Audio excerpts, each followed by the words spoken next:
आज अल्हम्दुलिल्लाह इमरान भाई वापस आ गए हैं हज का सफ़र मुकम्मल करके। तो एक बार फिर हज से पहले ये मेरे पास थे और आज मैं इनके पास हूँ, क्योंकि हुजाज कराम को रिसीव करना चाहिए, सुन्नत रसूल सल्लल्लाहु अलैहि वसल्लम भी है और हुजाज कराम से दुआएं करवानी चाहिए। तो पूछते हैं, एक सबसे पहले तो बहुत बहुत मुबारक इमरान भाई। जज़ाकल्लाह, बहुत शुक्रिया साबिर भाई, आप बड़ी मेहरबानी, वापस खैरियत से आए। आपका बड़ा शुक्रिया। मैंने एयरपोर्ट पे आपको देखा, मुझे आई वाज सरप्राइज कि साबिर भाई लेने के लिए आए हैं माशाल्लाह। तो कैसा रहा सफर हज? साबिर भाई इसमें जो है ना हज का, तो उसको एक्सप्लेन कैसे करते हैं ये मुझे पता ही नहीं है। एक बिल्कुल डिफरेंट फीलिंग है और हज का सफर एक बड़ा बाबरकत सफर है, फीलिंग अलग है उसमें। यानी मैं इसको एक्सप्लेन अल्फाज में नहीं कर सकता, सिर्फ मैं शायद मुझे वक्त के साथ साथ अल्फाज मिलेंगे, वो समझ आएगी कि इसके बारे में कहना क्या है हज के बारे में। लेकिन एक बात मुझे जो समझ आई है ना कि हज करने से ही आपको पता चलता है कि हज क्या है। इज्तिमाइयत है ना, सबने इकट्ठे होना है। पूरी दुनिया से मुसलमान आए हुए थे। मैंने नाइजीरिया से लेकर, कीनिया से लेकर, अफ्रीकन कंट्रीज में, यूरोप और अमेरिका से मुसलमान आए थे, पाकिस्तान इंडिया से मुसलमान आए थे, इंडोनेशिया मलेशिया से मुसलमान आए थे, सेंट्रल एशिया से टर्की से मुसलमान आए थे, यूरोप से मुसलमान आए थे। दुनिया का कौन सा खिता है जहां से लोग नहीं आए थे? तो जब इतनी सारी दुनिया से लोग आते हैं और आप देखते हैं वो सारे एक अल्लाह अकबर के ऊपर लबैक कह रहे होते हैं, वो सारे एक साथ तलबिया पढ़ रहे होते हैं, वो सारे एक साथ इबादत कर रहे होते हैं, एक साथ सजदे में जाते हैं। फिर जो एक अखुवत और भाईचारे की एक फिजा कायम होती है। फिर इतने लाखों लोगों के अंदर कोई किसी से नहीं झगड़ रहा, कोई किसी से बदतमीजी नहीं कर रहा, सब एक दूसरे का ख्याल रख रहे हैं, एक दूसरे का एहसास कर रहे हैं। यानी आप एक छोटे से बाजार में चले जाए तो आपको फिक्र पड़ जाती है कि मेरे साथ कोई खातून है या कोई फैमिली है। लेकिन हज में लाखों लोगों के बीच में आप बेफिक्र होकर जाते हैं कि ये जितने लोग हैं ये सारे खास मकसद के लिए आए हुए। तो ये जो इन्वायरमेंट है ना, ये जो इसकी पूरी एक एक्सरसाइज है, जो मनासिक हज जिन्हें हम कहते हैं, जैसे आप जाएं और जाकर मिना में आप क़याम करें, उसके बाद आप जब अरफात में जाते हैं, वहां का जो दुआओं का टाइम है चंद घंटे का, जी हाँ, वो मेरे ख्याल में इस हज का सबसे कीमती टाइम वही होता है। जब खुतबा हो जाता है मस्जिद निमरा में, उसके बाद के जो चंद घंटे हैं, रुकने आज़म, जब तक आपकी मगरिब की रोशनी खत्म नहीं हो जाती, वो उस वक्त तक की जो दुआओं का टाइम है, उसमें मैंने देखा लोग बिलक बिलक के दुआएं कर रहे थे। यानी मेरी आंखों में आंसू नहीं रुक रहे थे। मुझे समझ नहीं आ रही थी कि अल्लाह ताला से बात कैसे करनी है। तो फिर वो आंखें अलग बात करती है, जुबान अलग बात करती है अल्लाह से। और उसके बाद जो मुजल्फा की रात है, हमने वहां पे एक सड़क के पास ही एक प्लॉट सा था, वही हमने जाके अपनी दरिया बिछाई और वही लेट गए सड़क पे। तो ये सुन्नत रसूल सल्लल्लाहु अलैहि वसल्लम, अल्लाह के नबी ने हमारे लिए रात का टाइम मुंतखब किया वहां पे मुजल्फा में। अगर वो दिन का करते तो हमें दिन को जाना पड़ता। दिन को वहां पे 48 टेम्परेचर होता है।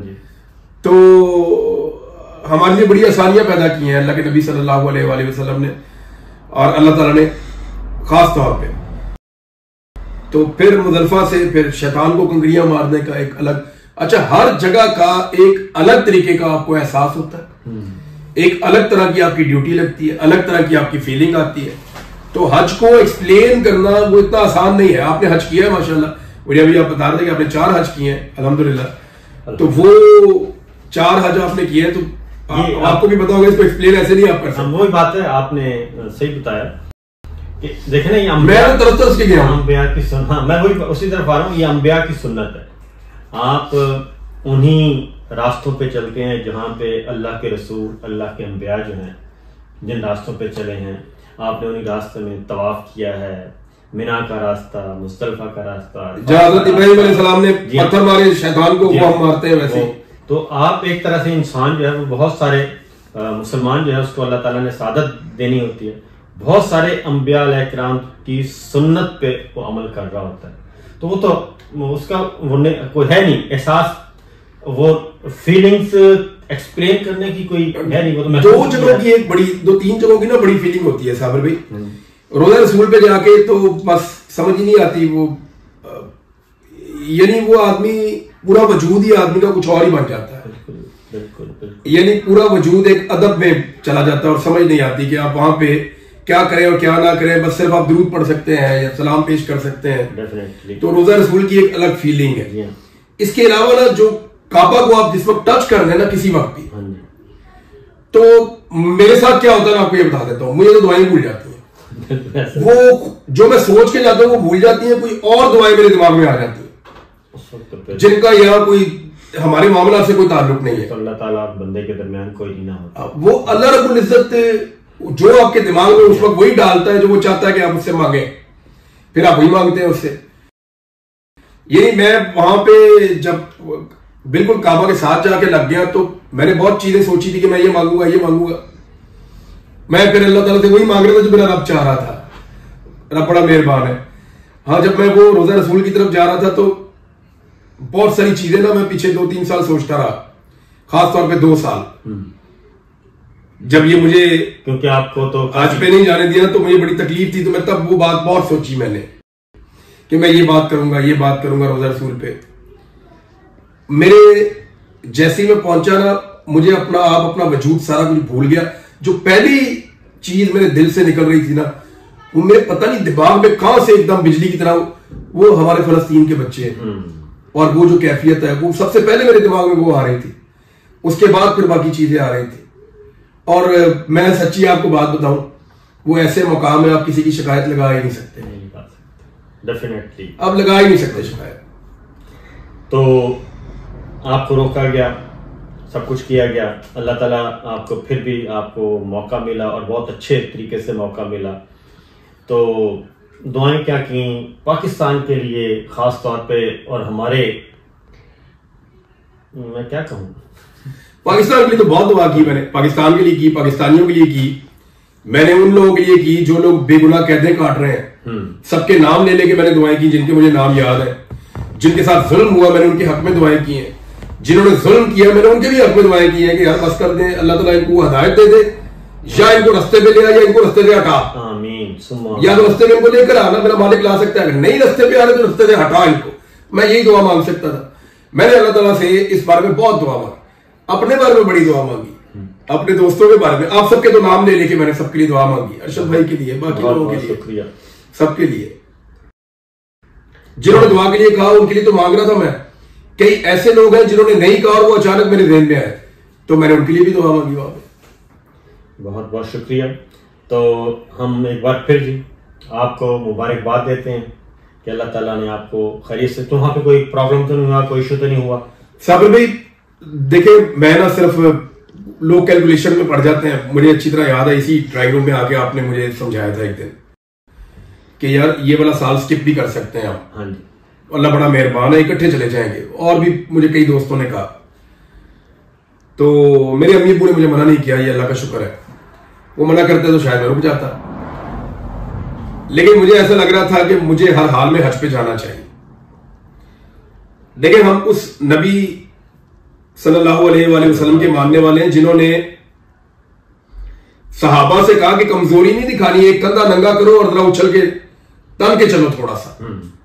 और अल्लाह ताला को वो अदा इतनी पसंद आई कि आपने कहा कि जब भी तुम आओ यहां पे तवाफ करने के लिए तो 3 मरतबा अपने कंधे को नंगा रखो और उस सुन्नत को अदा करो जो नबी करीम सल्लल्लाहु अलैहि वसल्लम ने हुक्म दिया था। तो ये क्यों कहा था कि अपने मुखालिफ के सामने कमजोरी नहीं शो करनी। तो सब्र में मुझे जाना था और मेरा रब मुझे बुला रहा था, उसका बुलावा था। मेरा दिल मुझे कह रहा था कि मैं जाऊंगा। मैं इतनी कन्विक्शन के साथ पिछले साल भी कह रहा था कि मेरे कई दोस्त कहते थे हमें डर लगता है जितनी कन्विक्शन से आप कह रहे हैं कि आप जाएंगे ही जाएंगे, आपने हज करना ही करना है। तो ये हमें समझ नहीं आ रही कि ये सिस्टम आपको कैसे जाने देगा। तो देखे ना मेरे रब ने जब रास्ता उसने निकाला तो कैसा निकाला, कहां कहां से घुमा के कैसे कैसे करके मेरा रब मुझे उस मुकाम पे ले गया। और आप यकीन करें साबिर भाई, जिस वक्त मेरा हज मुकम्मल हुआ ना तो उसके बाद मुझे किसी बात की कोई परवाह नहीं थी कि ऐसा मुझे लगा कि जैसे जिस काम के लिए मैं आया हुआ था वो हो गया, अब जो होगा देखी जाएगी। छोटे मोटे एपिसोड हुए हैं, वो फिर कभी डिस्कस करेंगे। लेकिन मैं एक चीज है, मैं बिना वजह आपको कहूं कि मैं बड़ी चालाकी से बच के आ गया हूं, या मैं आपको कहूं कि फलां ने ये किया या उसने ये किया या इन्होंने किसने किसको अप्रोच किया, कौन मेरे तक पहुंचा, ये सारी चीजें छोड़े। जो लोग मेरे साथ हज में मौजूद थे वो भी बहुत परेशान हो गए थे, कुछ इवेंट ऐसे हुए थे, लेकिन हकीकत जो है वो यही है बिलाखिर। अगर आप इसको कंक्लूड करें तो वो यही है कि जो मुझे लेकर गया था उसी ने मेरी हिफाजत की है और उसी ने फैसला किया कि अब इसको कहां भेजना है, यानी कोई और मेरी किस्मत का फैसला नहीं कर सकता। हुज्जारे किराम भी अल्लाह के मेहमान होते हैं।